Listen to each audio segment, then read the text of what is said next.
سلام دوستو، آپ کا دوست آپ ہوسٹ ملک خضر حاضر ہے ایک نئے ویڈیو کے ساتھ۔ دوستو، آج ہم ایک افسوسناک خبر کو ڈسکس کریں گے، جس کے اندر ہم آپ کو بتائیں گے کہ کس طرح ایران کے صدر جو ہیں ابراہیم رئیسی صاحب کو، اب یہ کنفرم خبریں نہیں ہیں کہ ان کے ہیلی کاپٹر کو مار گرایا گیا ہے یا وہ کوئی کسی حادثے کا شکار ہوا ہے۔ ایران نے اسرائیل کے اوپر جو میزائل اٹیک کیے تھے کہ انہوں نے اس کا بدلہ لیا ہے۔ موجودہ جو آیت اللہ ہیں ان کی ایج بہت 75 سے ابو ہو چکی ہے، تو امید کی جا رہی تھی کہ وہ ہی اس عہدے کو سنبھالیں گے۔ یہ تو آگے چل کے پتہ چلے گا، کیونکہ آگے چل کے جب تحقیقات ہوگی اور چیزوں کو جوڑا جائے گا تو اسے پتہ چلے گا۔ A major search operation is underway after a helicopter carrying Iran's president and its foreign minister crashed in the northwest of the country in thick fog.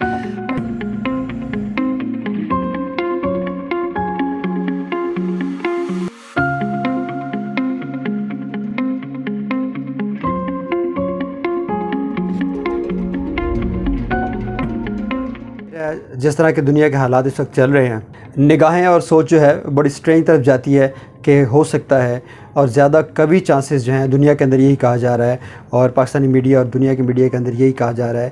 ایرانی صدر ابراہیم کے ہیلی کاپٹر کو ہٹ کیا گیا ہے۔ اس حادثے کے اندر ایرانی صدر ابراہیم رئیسی صاحب کے علاوہ ایرانی وزیر خارجہ جو تھے حسن امیر عبداللہیان، اور اس کے علاوہ مشرقی آذربائیجان کے گورنر مالک رحمتی صاحب بھی سوار تھے، اور ان کے علاوہ 6 لوگ اور سوار تھے۔ اس ہیلی کاپٹر کے حادثے کے اندر جو ہیں وہ جان بحق ہوئے۔ بہرحال ابھی تو ابتدائی تحقیق جاری ہے اس کے اندر کیا ہے، جبکہ ملبہ وغیرہ مل چکا ہے۔ تمام جو جان بحق ہوئے افراد، ان کے جو جسد خاکی ہیں وہ بھی کس حالت میں ہے یہ تو خیر ہم نہیں بتا سکتے، وہ بھی مل چکے ہیں، اور اب اس کے اوپر ظاہر ہے تحقیقات شروع ہوں گی، اور اس کے بعد ہی ہمیں پتہ چلے گا کہ اصل صورتحال کیا ہے۔ کیونکہ یاد ہوگا آپ کو کہ حال ہی میں ایران نے اسرائیل کے اوپر جو میزائل اٹیک کیے تھے، بہرحال کہا یہ جا رہا ہے کہ انہوں نے اس کا بدلہ لیا ہے۔ دوستوں، کہا یہ جا رہا ہے کہ مشرقی آذربائیجان کے صوبے کے اندر وہ ڈیم کا افتتاح کرنے کے لیے گئے تھے وہاں پر جو ایرانی صدر ہیں رئیسی صاحب، اور واپسی پر یہ جو ہے وہ حادثہ پیش آیا ہے، جو کہ تبریز شہر سے 110 کلومیٹر دور فاصلے کے اوپر جو ہے وہ جو ہیلی کاپٹر ہے وہ اس کو یہ حادثہ پیش آیا۔ تو ابھی تک ظاہر ہے، جس طرح میں نے پہلے بتایا کہ کوئی کنفرم خبریں ہیں نہیں کہ کیا ہو رہا ہے، یہ تو آگے چل کے پتہ چلے گا، کیونکہ آگے چل کے جب تحقیقات ہوگی اور چیزوں کو جوڑا جائے گا تو اسے پتہ چلے گا کہ یہ حادثہ ہے یا قتل ہے۔ دوستو، رئیسی صاحب جو ہے ابراہیم رئیسی صاحب 1960 کے اندر نارتھ ایسٹ ایران یعنی مشہد کے اندر وہ پیدا ہوئے، اور وہ ایک مذہبی گھرانے سے تعلق رکھتے تھے۔ ان کے بہت سے مذہبی استادوں کے اندر بڑے مشہور جو ہے وہ ایران کے اسکالرز ہیں وہ شامل ہیں، جن سے انہوں نے تعلیم حاصل کی۔ 19 سال کی عمر میں انہوں نے انقلاب ایران کے اندر، جب امام خمینی صاحب کا انقلاب آیا تھا تو اس کے اندر انہوں نے حصہ لیا تھا، اور اس وقت وہ بالکل ٹین ایج تھے، اور چھوٹی عمر میں پولیٹکس کے ساتھ وہ نتھی ہو گئے تھے۔ اس کے علاوہ وہ اٹارنی جنرل بھی رہے ہیں ایران کے 2016 سے لے کر 2019 تک، اور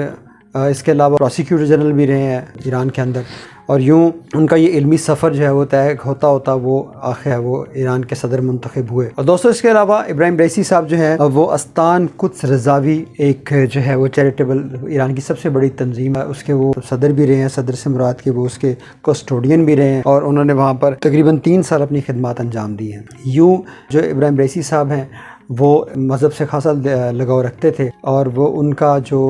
ابھی کہا جا رہا ہے کہ جو سب سے ٹاپ عہدہ ہے، لائک جس طرح سپریم لیڈر جو ہیں، جس طرح آیت اللہ جن کا خطاب ہے، تو وہ صدارت کے اس ٹینیور کے بعد بہت ہی مضبوط امیدوار تھے جنہوں نے یہ عہدہ آیت اللہ کا سنبھالنا تھا، کیونکہ موجودہ جو آیت اللہ ہیں ان کی ایج بہت 75 سے ابو ہو چکی ہے، تو امید کی جا رہی تھی کہ وہ ہی اس عہدے کو سنبھالیں گے۔ لیکن جغرافی حالات ہیں وہ آپ کے سامنے ہے کہ ایران جو ہے وہ کس طرح آج کل نبر آزمات ہے اسرائیل کے ساتھ، اور اسرائیل کے خلاف بہت سخت قسم کے بیانات دیے گئے تھے۔ اس کے علاوہ اسرائیل کے اوپر جب میزائل داغے گئے تو امریکہ نے اسرائیل کو کہا کہ تم باز رہو فی الحال ایسی کوئی بھی کارروائی کرنے سے۔ تو دانشور یہ کہتے ہیں کہ امریکہ اور اسرائیل کی مشترکہ کارروائی ہے، جہاں تک میں نے سنا ہے۔ بہرحال یہ مبینہ طور پر یہی خبریں آ رہی ہیں کہ دونوں کی مشترکہ کارروائی ہے، اور انہوں نے وزیر خارجہ ایران کے صدر کو جو ہے وہ اس حادثے کے اندر جو ہے وہ حملہ کر کے جاں بحق کر دیا ہے۔ تو یہ بڑی ہی تشویشناک بات ہے، کیونکہ یہ دونوں شخصیات جو تھیں وہ بڑی سرگرم تھیں فلسطین کے معاملے کے اندر، غزہ کے معاملے کے اندر، اور انہوں نے پوری طرح اس معاملے کو اٹھا کر رکھا ہوا تھا۔ اور وہ اس کے اوپر فائٹ بھی کر رہے تھے پولیٹیکلی بھی، اور جو ہے وہ انہوں نے جو مجاہد تنظیمیں ہیں، جہادی تنظیمیں ہیں،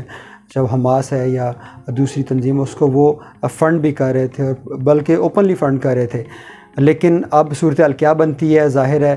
شک تو سب کو ہوتا ہے کہ یہ جو حادثہ نہیں ہے اس کو بلکہ مار گرایا گیا ہے۔ یہ تو وقت آنے پر پتہ چلے گا کہ کیا صورتحال ہے۔ فی الحال جو ہے وہ اس کے اوپر کچھ نہیں کہا جا سکتا۔ فی الحال تک اس افسوسناک خبر کے ساتھ اپنے دوست اپنے ہوسٹ ملک خضر کو اجازت دیجیے۔ نیکسٹ ٹائم کسی اور ویڈیو کے ساتھ دوبارہ حاضر ہوں گا۔ اللہ حافظ۔